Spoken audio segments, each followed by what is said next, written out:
Senhor Jesus.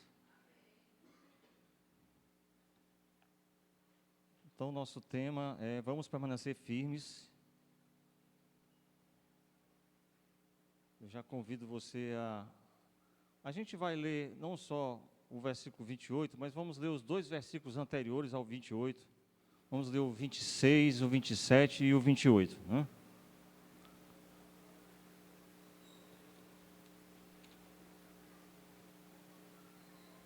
Então, mais uma vez a todos que estão aqui presentes, aqueles que vão, porventura, estar nos assistindo no YouTube, que possam aproveitar esse tempo para meditar um pouco mais a palavra de Deus. E o texto, Hebreus 10, a partir do versículo 26, vai dizer assim: porque se vivermos deliberadamente em pecado, depois de termos recebido o pleno conhecimento da verdade, já não resta sacrifício pelos pecados. Pelo contrário, certa expectação horrível de juízo e fogo vingador, prestes a consumir os adversários. Sem misericórdia, morre pelo depoimento de 2 ou 3 testemunhas quem tiver rejeitado a lei de Moisés. Até aqui, né? Nós já oramos, podemos sentar.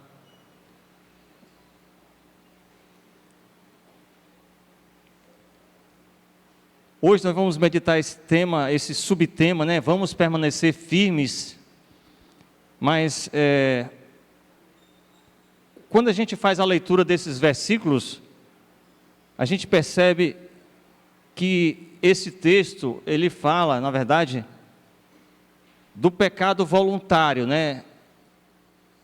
É aquele que você deliberadamente decide permanecer no pecado. E diz que já não resta sacrifício para uma pessoa nessa situação. Mas por que estamos lendo um texto tão duro, né, com relação ao castigo de Deus para aqueles que abandonam o Evangelho? E por que nós estamos refletindo um tema que é: vamos permanecer firmes, né? Bem, a gente precisa falar um pouco do texto do livro de Hebreus como um todo. Se você deseja ler um livro ou uma palavra que vá lhe alertar sobre perseverar mais na fé, esse livro é o livro de Hebreus. A mensagem central do livro era uma mensagem para que os judeus pudessem perseverar mais na fé, num contexto de perseguição. Porque, na verdade, a perseguição estava levando muitos cristãos a voltar à religião dos seus antepassados. Assim, seguir a Jesus parece que atraía muita gente e muito sofrimento, muita gente querendo lhe pegar, né? Vamos dizer assim, vamos usar um termo mais cearense, né?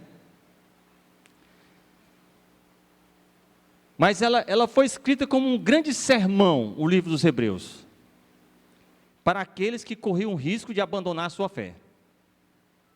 Então, se você se sente abatido em algum momento da sua vida, você pode recorrer ao livro de Hebreus e voltar a ler esse livro, desde o primeiro capítulo até o final. Ele vai, capítulo a capítulo, lhe dando mais instrumentos, mais motivos para você perseverar ainda mais na fé.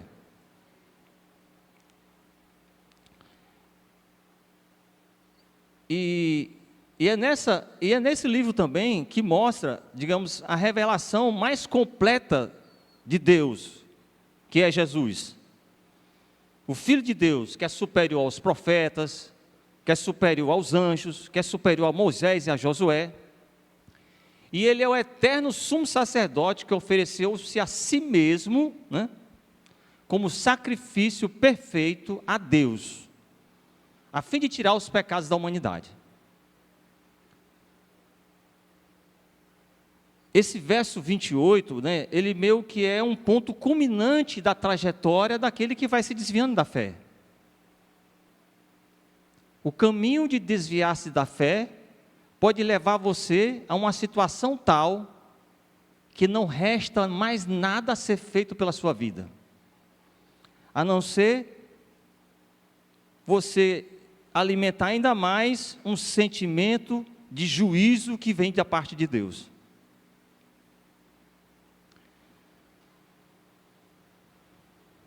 Mas a gente não poderia falar um pouco mais sobre esses 3 versículos, sem falar de algumas mensagens que estão ao longo do livro. E eu vou propor a vocês a gente iniciar um pouco a reflexão sobre isso, no capítulo 2 de Hebreus. Então esses versículos foi só para dar um pontapé inicial. A gente vai ficar no livro de Hebreus, mas eu gostaria de convidá-los, você aí sentado mesmo, a gente ir lá no livro, no capítulo 2, e vamos ler, a partir do verso 1 do capítulo 2 até o verso 4, os 4 primeiros versos do capítulo 2.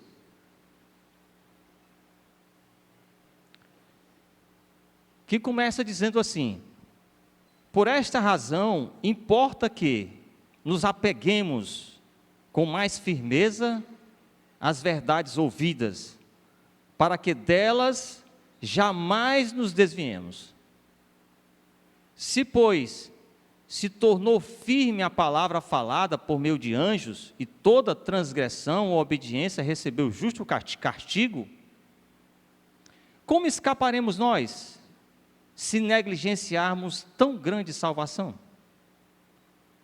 a qual, tendo sido anunciada inicialmente pelo Senhor, foi depois confirmada pelos que a ouviram, dando Deus testemunho juntamente com eles, por sinais, prodígios e vários milagres, e por distribuições do Espírito Santo, segundo a sua vontade. Irmãos, esse início do verso 1, que começa a dizer, por esta razão, a outra versão que diz, portanto, porquanto, ou seja, ele está, como quem diz assim, depois de tudo que eu falei no primeiro capítulo, portanto, importa que nos apeguemos com mais firmeza às verdades. E o que é o primeiro capítulo? O primeiro capítulo são essas declarações de Jesus, da sua excelência e da sua perfeição. Porque é no capítulo 1 que vai dizer que Deus havia falado, né, aos antepassados, através dos profetas, mas nos últimos dias falou através de Jesus, a quem, né, o Senhor o constituiu herdeiro de todas as coisas e por quem fez o universo. O Filho, né, ele é o resplendor da glória e a expressão exata do seu ser, sustentando todas as coisas pela palavra do seu poder. E depois de ter feito a purificação dos pecados, assentou-se à direita da majestade nas alturas. Essas são as declarações iniciais de Jesus no capítulo 1. E diz que Ele é superior aos anjos, não é? Ele é aquele que no princípio lançaste os fundamentos da terra, e os céus são obra das suas mãos.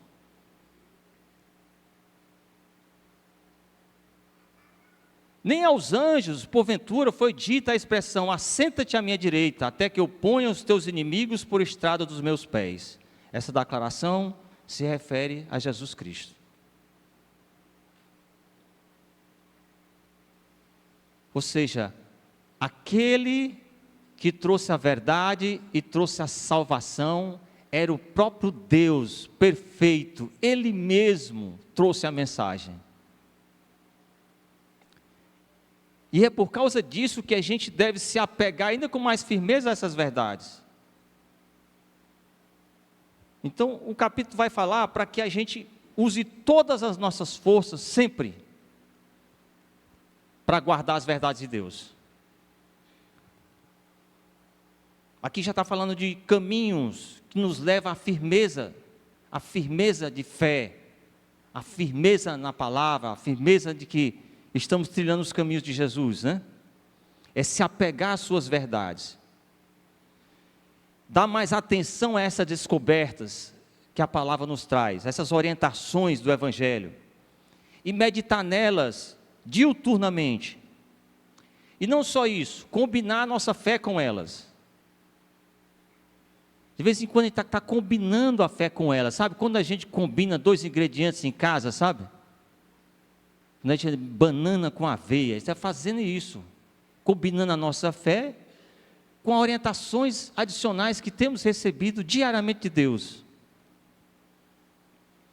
E fazendo aquele novo prato cheio de ingredientes, cheio de nutrientes, para nos manter firmes, fortes, Então a gente está sempre se apegando a essas verdades. E para se apegar a elas, é preciso estar próximo delas. É preciso abraçar ela com o nosso coração, Como quem se encanta com um versículo e repete ele mentalmente, sabe?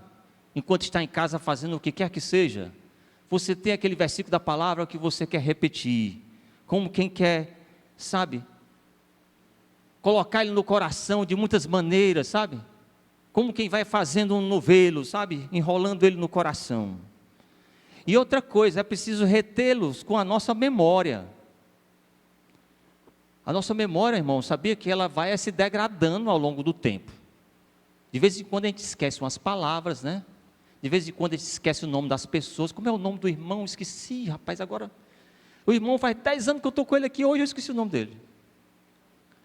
É fraquezas da carne mesmo. É a nossa situação de corrupção da carne, corrupção natural do corpo. De vez em quando a gente perde uma coisa que a gente sabia. É por isso que tem que rever de novo. Quando a gente fala de ler mais um ano a Bíblia inteira, não é só uma vontade que os irmãos estejam o tempo todo lendo a Bíblia, não. É porque a gente esquece, irmãos. Daqui a pouco a gente procura na memória,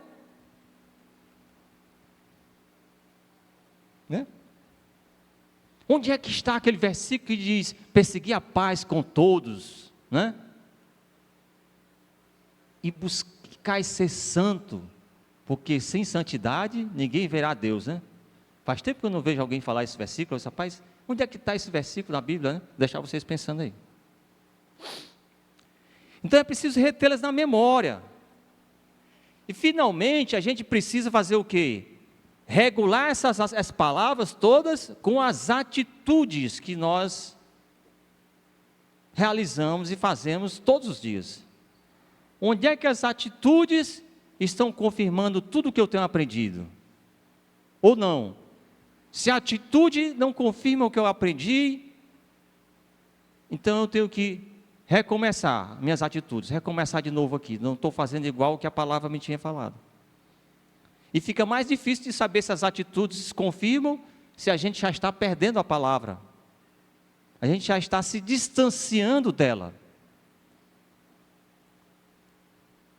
E tudo isso, olha, o verso vai dizer, o final do verso 1 ainda, para que jamais nos desviemos. Irmãos, a gente diz que nós somos semelhantes, certo?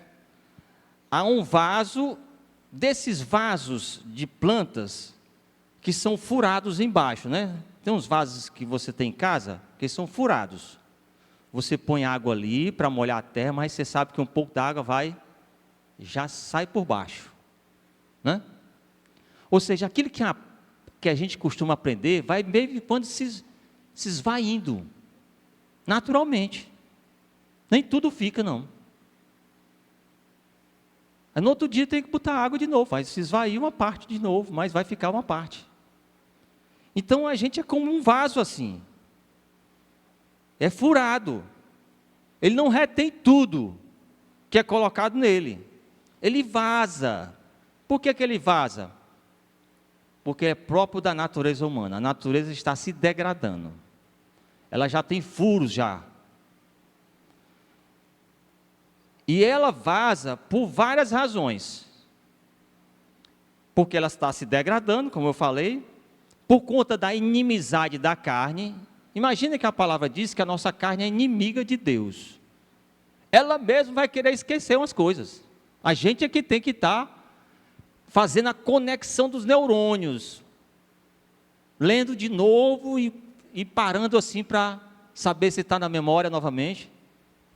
Aí as conexões dos neurônios vão se refazendo de novo. Outra razão é pelas sutilezas de Satanás, porque é como a parábola do semeador. Parte da palavra, o inimigo já vai tomando na hora que está sendo lançada. Uma parte da palavra que a gente está transmitindo aqui agora, parte pode ser que o inimigo já esteja, de alguma maneira, pegando. Como? Ele está colocando preocupações na sua mente, está deixando a sua mente totalmente fora desse ambiente aqui agora, você está em outro lugar. Ele usa de muitas sutilezas, né? As aflições da vida. E vem outras coisas, os espinhos, como a gente já aprendeu na palavra do semeador.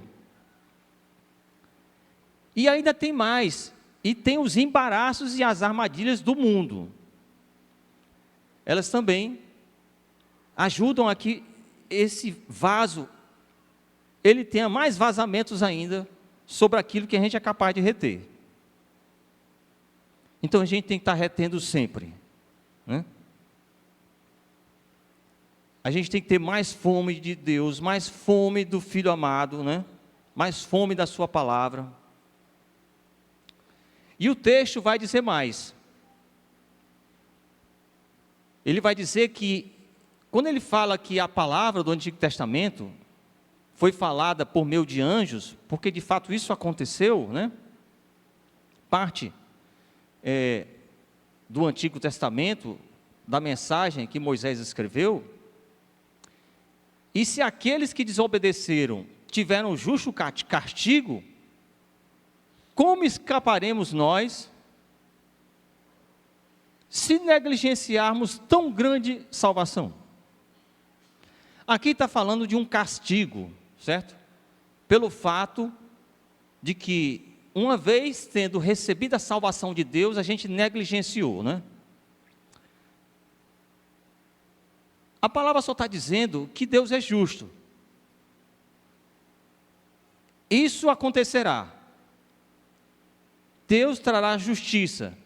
É por isso que ele diz, como nós escaparemos? Não há como ninguém escapar. O castigo que sofreremos se não realizarmos essa tarefa de reter mais o que Deus nos dá. Quanto mais a gente deixa aquilo escapar e a gente não repõe mais do conhecimento de Deus, mais a gente está negligenciando o que Ele tem nos dado. E diz que é mais terrível do que aqueles que negligenciaram a lei.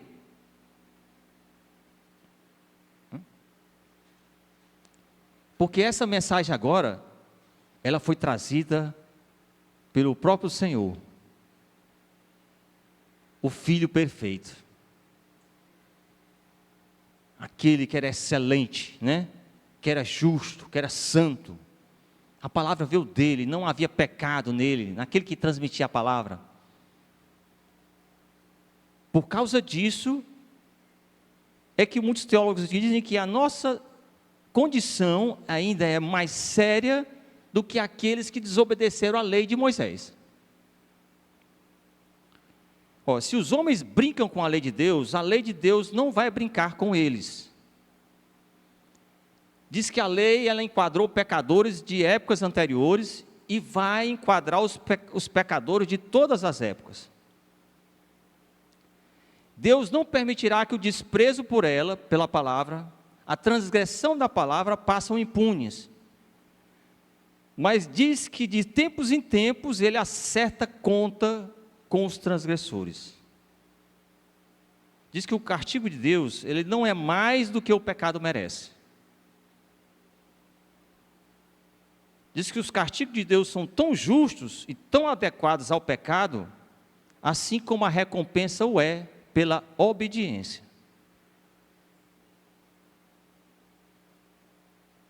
Deus também fala que aqueles que se mantiverem, né, firmes, eles terão a sua recompensa. Nenhum deles ficará sem ela.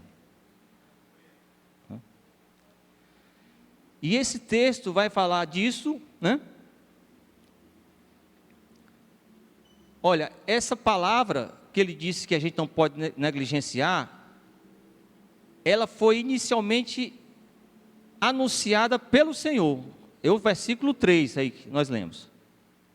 E depois confirmada pelos que a ouviram.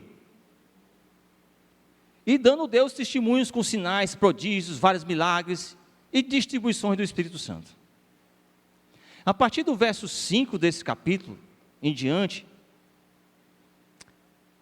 ele vai fazer declarações tremendas sobre Jesus, e que Jesus sofreu, para dizer que entende o nosso sofrimento da caminhada de permanecer firme. A gente sofre, irmãos, só por manter a caminhada, permanecendo firme naquilo que Deus nos chamou para fazer. Mas esse texto, esse capítulo 2, ele vai terminar de uma maneira tão perfeita, que ele vai falar no versículo 18, que é um verso muito conhecido desse capítulo, que diz assim: aquilo que ele mesmo sofreu, ó, tendo sido tentado, ele é poderoso para socorrer os que são tentados. Aí aqui a gente começa a entender porque esse verso está aqui no final do capítulo 2. Porque o capítulo 2 está nos chamando para continuar firmes, e o que quer que nós venhamos a passar, ele está concluindo o texto para dizer: aquele que foi tentado, ele é poderoso para socorrer a ti que está na mesma situação.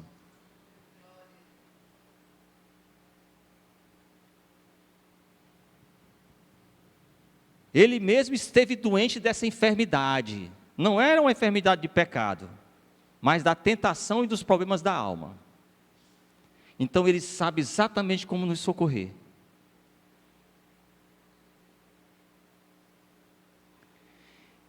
Depois do capítulo 3, do capítulo 2, a gente tem algo tremendo no capítulo 3 acerca de permanecer firmes na fé.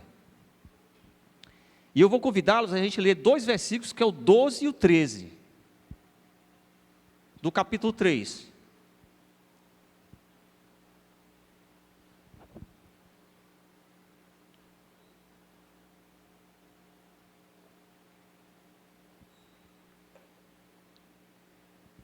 Que vai dizer assim: tende cuidado, irmãos, jamais aconteça haver em qualquer de vós perverso coração de incredulidade que vos afaste do Deus vivo. Vamos dar uma pausa aqui no verso 12, né? Esse verso 12 é um apelo para que você se distancie de qualquer caminho que esteja lhe conduzindo para a apostasia. Vamos já falar um pouco mais sobre a apostasia. Mas você está se desviando da fé. Mas ele faz aqui: tende cuidado, jamais aconteça de haver em vós um perverso coração de incredulidade. Mas uma versão, outra, disse outra versão aí de NVI, que vai dizer que é um coração incrédulo e perverso, né?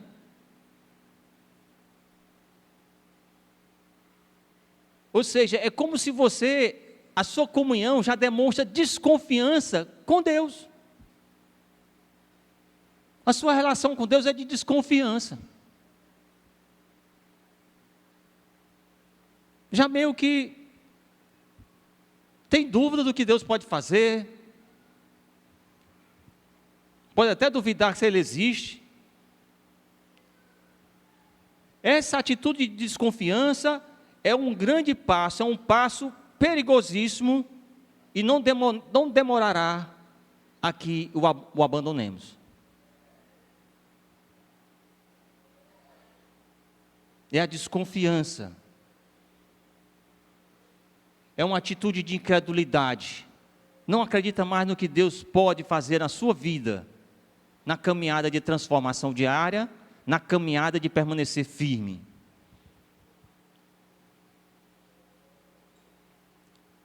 Mas ele fala o texto algo mais. Ele diz: pelo contrário, Aí ele nos dá um caminho para não estarmos sós nisso. Ele vai falar de igreja agora. Verso 13, ele vai dizer: pelo contrário, exortai-vos mutuamente cada dia, durante o tempo que se chama hoje, a fim de que nenhum de vós seja endurecido pelo engano do pecado. Toda atitude de desconfiança leva ao abandono de Deus e se enganar com o pecado, como se o pecado fosse alguma coisa boa. Então, a exortação entre os irmãos é algo essencial, irmãos, é algo que é necessário. De vez em quando a gente tem que chegar para o irmão mais forte e dizer: irmão, sempre que puderes, exorta-me, irmão. Não me deixa, nenhum momento, né? Na minha manifestação do que eu penso, do que eu faço, não me deixa estar entre os mais parecidos com os pecadores, assíduos, né? Mas exorta-me. A gente deve se alegrar com a exortação. Isso é sinal de que Deus está insistindo conosco. Nada de se abater com a exortação.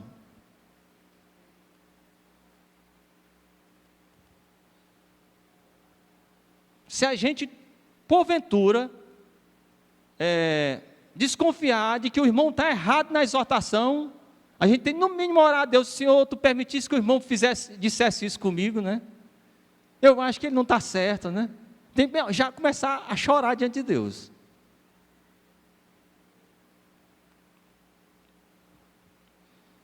Mas admitir a possibilidade sempre, viu? Não é sempre bom a gente achar que tem a verdade plena, não. Então a exortação é algo necessário, irmãos. E é durante o tempo que se chama hoje. Devemos fazer o que pudermos entre nós aqui, para evitar a apostasia. O que nós pudermos, como irmãos, com conselhos, né? Com advertências, com a própria palavra de Deus, pedindo a Deus orientações, né? De como falar.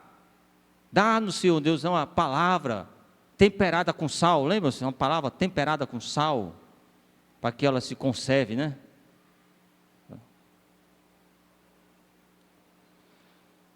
Devemos fazer o que pudermos, irmãos, para evitar a apostasia.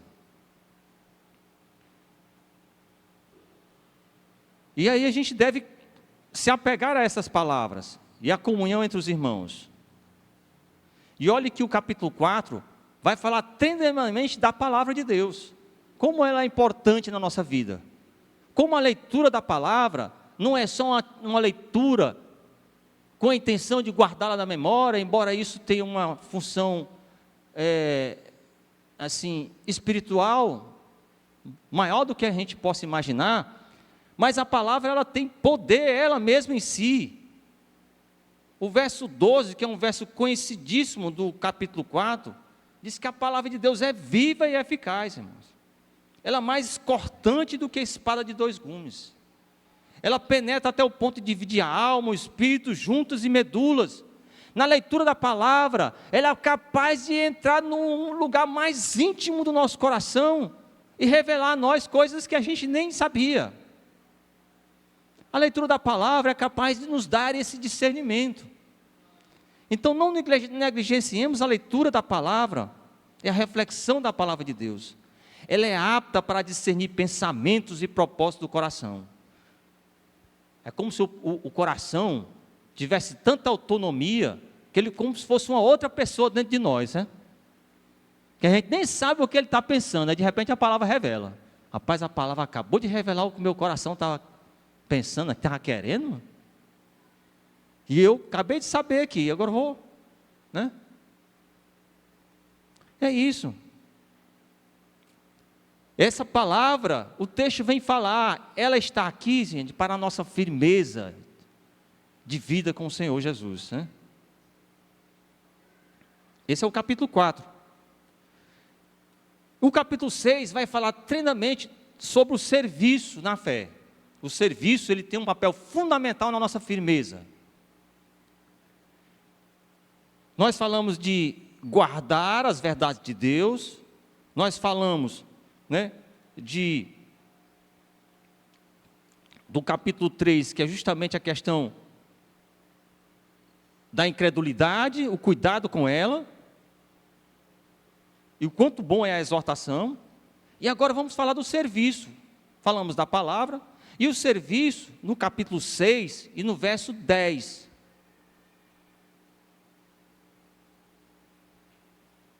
Que vai dizer o seguinte, vamos ler do 10 ao 12. Porque Deus não é injusto para ficar esquecido do vosso trabalho e do amor que evidenciastes para com o seu nome, pois servistes e ainda servis aos santos. Já a irmã lembrou aqui, né, o Paulo, aliás, lembrou aqui da nossa viagem missionária. O Senhor não é injusto para nada que tenhamos feito para os seus santos. Ele vai nos trazer de volta isso como algo para fortalecer ainda mais a nossa caminhada. Ele não é injusto para deixar isso no esquecimento, jamais.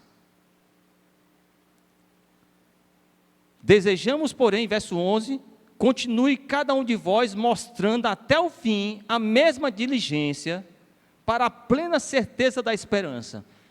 Irmãos, diz que a cada vez que a gente está mais a serviço, mais a gente se aproxima da certeza da esperança. Ou seja, um sentimento de esperança fica maior ainda. Quando você está, todo mundo, sabe, quando você está com a congregação, todo mundo no mesmo espírito, uma viagem missionária é isso. Não tem como ela não mexer com você a ponto de você ver que estão todos no mesmo espírito. Aquilo aumenta a nossa certeza de esperança. É que diz o verso 11. Para que não vos torneis indolentes, o verso 12, mas imitadores daqueles que pela fé e pela longanimidade herdam as promessas. É pela diligência que nós herdaremos as promessas. Diligência é continuidade da prática cristã, daquela prática que agrada ao Senhor. O que é feito aos santos, Deus aceita como sendo feito para Ele mesmo, irmãos. É como se a gente estivesse fazendo para Deus. Além do fato de que nada que a gente tenha feito em nome de Deus ficará sem recompensa. E esse texto termina com essa plena certeza da esperança. Então aumentemos a plena certeza da esperança, estando a serviço de Deus, estando a serviço do Senhor.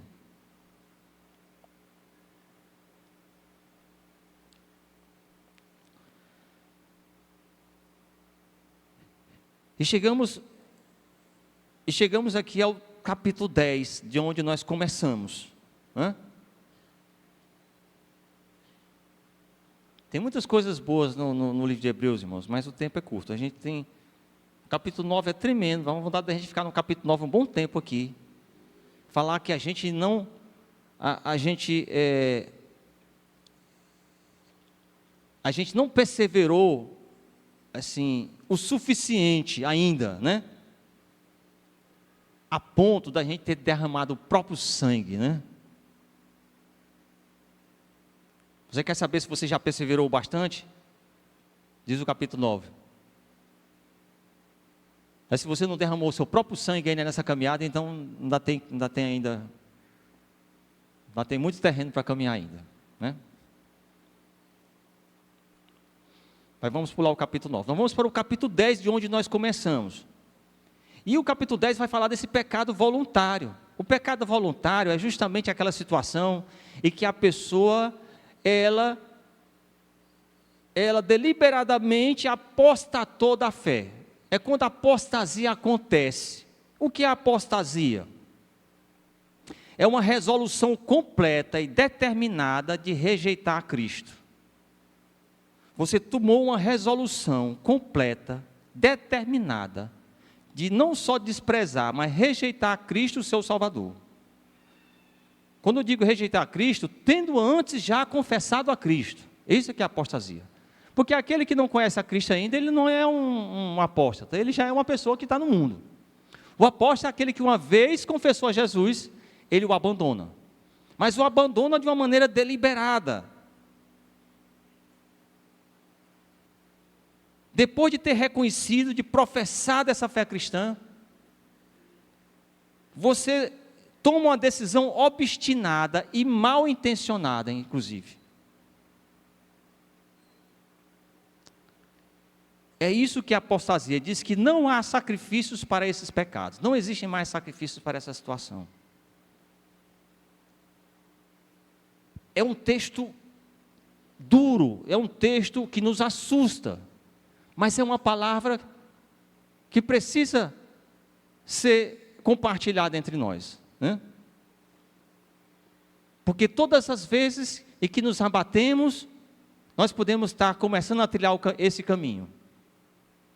Mas não significa que sempre a gente se abate, sempre que a gente cai, não significa que a gente aposta toda a fé. O fato de o pecado nos entristecer, significa que o Espírito Santo está ali do nosso lado, também chorando junto conosco, né? Mas uma decisão deliberada, de que não vai lutar mais, ao contrário, você vai abraçar o pecado com todas as suas forças, isso é apostasia. E o verso 36 é um verso que a gente precisa colocar aqui ainda na nossa reflexão do capítulo 10. É um apelo para a perseverança, que vai dizer: com efeito, tendes necessidade de perseverança, para que, havendo feito a vontade de Deus, alcanceis a promessa. Existem promessas de Deus, irmãos, tremendas para nós. Deus está o tempo todo olhando para a nossa caminhada, percebendo os perigos, e mais uma vez ressaltando as promessas que Ele fez. Porque as promessas, elas têm um tempo certo de acontecerem.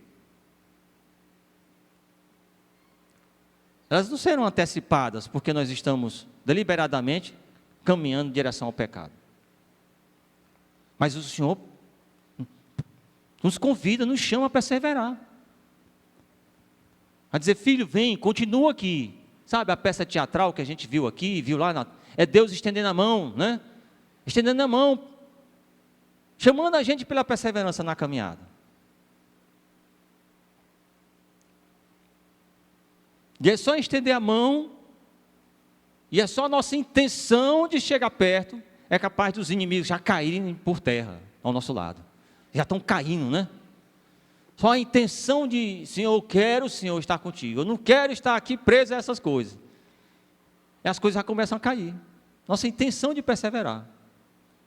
Por isso que o Senhor só quer que a gente queira, né? Nada de pensamento: não dá mais não. Mas não, esse pecado é mais forte aí, está o tempo todo me rondando aqui. O Senhor é maior, irmãos. Esse livro fala de coisas tão tremendas que Jesus fez, tão tremendas, que elas são suficientes, se elas estiverem guardadas em nosso coração, para nos manter ali firmes, irmãos, sabe? Porque são essas coisas que são poderosas para romper fortalezas que querendo nos engalfinhar, né? Então o Senhor nos convida a perseverar, irmãos, porque ainda em pouco tempo, Ele diz, em pouco tempo Ele ainda diz: aquele que virá não tardará. Toda vida o meu justo viverá pela fé. Se ele retroceder, ele não se compraz a minha alma. Aí aqui fala o autor do livro é que termina dizendo: nós, porém, não somos dos que retrocedem. Ele dá uma palavra de ânimo, o autor do livro aqui, para nós, para ele mesmo. Nós, porém, não somos dos que retrocedem para a perdição. Nós somos, entretanto, da fé para a conservação da alma. O final do capítulo 10 é uma palavra tremenda para a nossa, sabe, para a gente levantar a cabeça, né? E olhar mais para o alto, para a gente se apegar mais ao Senhor, porque Ele tem falado essas coisas tremendas. Esse é um livro que de fato fala muito da gente se manter firme e perseverar na fé, irmãos, né? Ele é um convite à perseverança. Diz que a maior parte da felicidade dos santos está nas promessas de Deus. Porque olhando pela fé as promessas, é que a gente se aposta delas. É que a alegria do crente acontece. Ele crê naquilo que virá. Ele crê, né, naquilo que é perfeito, né?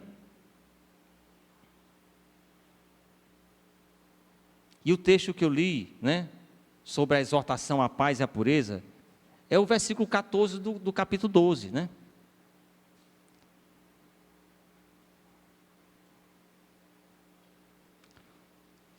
O versículo 14 do capítulo 12 vai dizer: segui a paz com todos e a santificação, sem a qual ninguém verá o Senhor.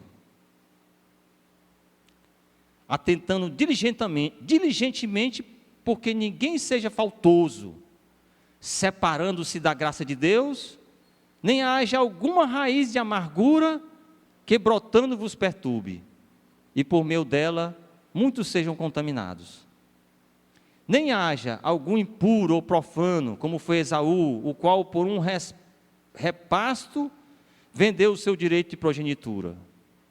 Pois sabeis também que posteriormente, querendo herdar a bênção, foi rejeitado, pois não achou lugar de arrependimento, embora com lágrimas o tivesse buscado.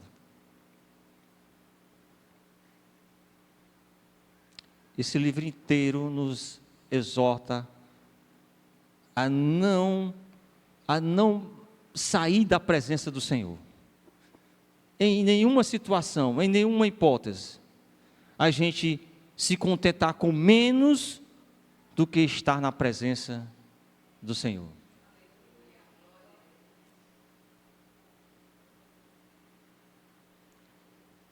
Precisamos ser servos à disposição de Deus, quando já não somos os servos a serviço de Deus.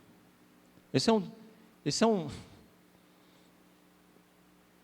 uma afirmação para dizer assim: quando a gente não puder estar mais a serviço de Deus, que a gente seja um servo à disposição de Deus. Quer dizer, até a morte, irmão, até a morte, quando não tiver mais forças para nada, a gente está à disposição de Deus, crendo, né, nas promessas dele.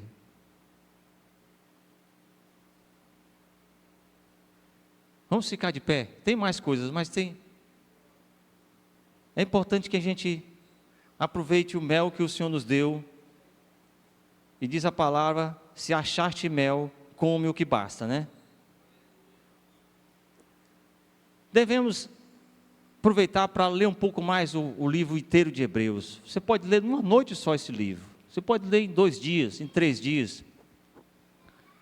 Você pode até fazer isso meditando o livro.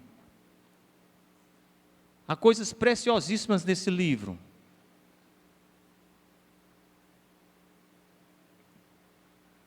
E esse é um livro, ele foi necessário. Deus não deixou o povo judeu só. O povo estava sendo perseguido. Então esse livro chega, né, para lembrar verdades que os crentes não poderiam ter esquecido. Lembrar coisas que Deus tinha falado tanto, mas que o livro está ali como uma palavra permanente, presente, da gente ser sempre ele por perto, né? E dizer: Senhor, dá-me mais do conteúdo desse livro, para que eu nunca esqueça de nenhuma palavra do que está aqui. Obrigado, Senhor, por essa noite. Obrigado, Deus maravilhoso, porque Tu sempre está dando mais de si para a Tua igreja, ressaltando coisas preciosas, verdades tremendas, revelações, Senhor Deus, e mistérios antes escondidos por séculos. Tu tem revelado aos Teus filhos e tem falado de coisas tão grandes e preciosas e verdades que elas são capazes de penetrar no mais íntimo do coração humano. Elas são capazes de nos levantar, Senhor Deus, das cinzas mais cinzentas, do largo de choro mais enlamaçado que existe, para nos fazer sentar com os príncipes. É a tua palavra que é capaz disso, Senhor. A tua palavra que é preciosa, que é viva, que é eficaz em tudo, Senhor. Os teus feitos, as tuas promessas que nos fazem olhar para muito mais além do que podemos enxergar aqui neste mundo. Ó Senhor Deus, que a nossa fé continue firme, continue viva. A nossa fé esteja calcada não só naquilo que tu já fizeste, naquilo que nós sabemos e cremos, mas também nas tuas promessas que são grandiosas, nas tuas promessas de vida eterna, Senhor, nas tuas promessas de que é justo e verdadeiro. Ó Deus de glória, fortalece-nos, Senhor Deus, fortalece a tua igreja, Senhor, fortalece cada filho que está aqui, para que ele tenha convicção plena de que tem feito a boa escolha, a escolha que nos conduz, Senhor Deus, mais e mais à frente, que nos conduz mais e mais para o alto, Senhor. É a certeza, o pecado, Senhor, que não traz nada, não edifica em nada, não nos dá absolutamente nada. Ele quer tão somente nos tirar da tua presença, nos derrotar, mas tu és grandioso, Senhor.